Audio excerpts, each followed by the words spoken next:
عليكم. في موضوع آخر، موضوع الهدر المدرسي.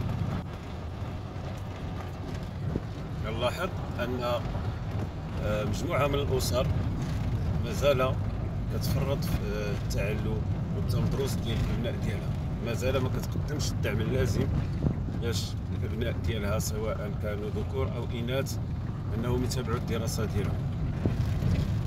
هذا ما كنشاهدو ما كنلاحظو، وخصوصا في بعض النواحي القريبة حتى من الحواضر من المدن، كيكون قريب يعني قريب الاعدادي قريب الثانوي، ولكن هاد اولياء الامور كيقتصروا فقط على تعليم بناتهم بالخصوص وحتى الذكور فقط في التعليم الابتدائي، وربما ما تيكملوش حتى يعني ما تيحصلوش حتى على الشهاده الابتدائيه.